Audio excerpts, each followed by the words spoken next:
If you've ever caught yourself thinking, I should be able to handle this, or why does everything feel so hard lately?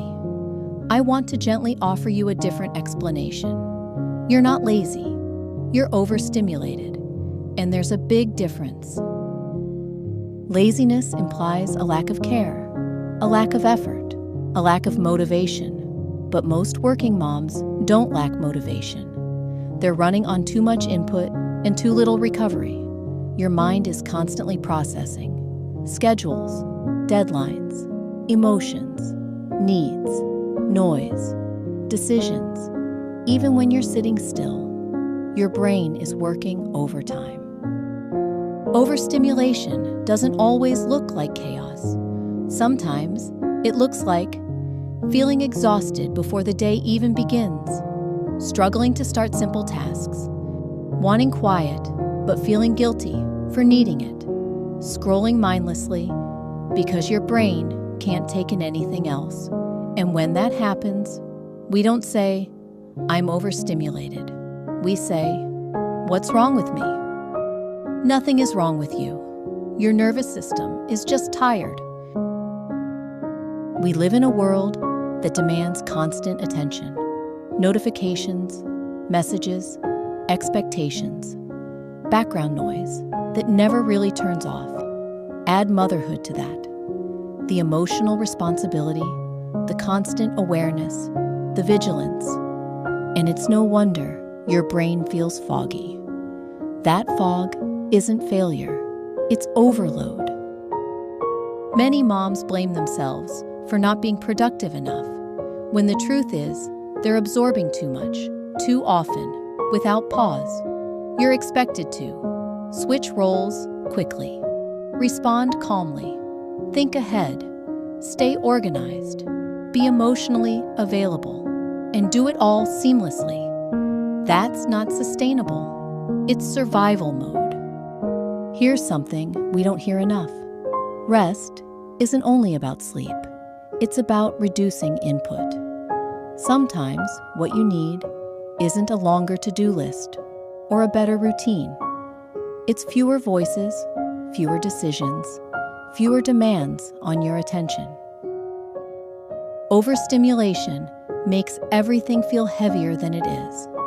Not because you're weak, but because your system is already full. Imagine trying to pour more water into a glass that's already overflowing. That's what your days often feel like.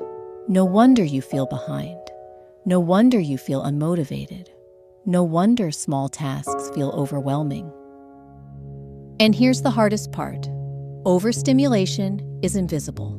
No one sees it, no one validates it, so we internalize it as a personal failure. But needing quiet doesn't make you lazy. Needing space doesn't make you selfish. Needing less doesn't mean you're not capable. It means you're listening to your limits. Let's gently reframe a few things. If you're struggling to focus, it may not be a discipline problem. If you're avoiding tasks, it may not be procrastination. If you're exhausted by midday, it may not be because you're doing too little. It may be because you're carrying too much mentally. What helps overstimulation isn't pressure, it's permission.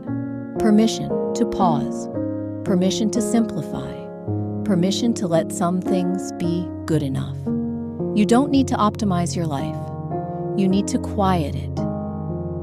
Sometimes that looks like doing one thing at a time, lowering background noise, saying no to one small thing, letting a decision wait until tomorrow. These aren't productivity hacks. They're acts of self-preservation. You don't have to earn rest by finishing everything. You don't have to justify your exhaustion. You don't have to explain why you're tired. Your experience is valid, even if it's invisible. If today you felt unmotivated or scattered, let this be your reminder. You are not lazy. You are responding to a world that asks for constant attention, while rarely offering space to recover. And the answer isn't to push harder, it's to soften the noise. So tonight, If you can, lower the lights. Step away from one screen. Let one thing go unfinished. Not because you failed, but because you're human. For now, take a breath. You don't need to prove anything today. This is the gentle grind. And growth was never meant to be rushed.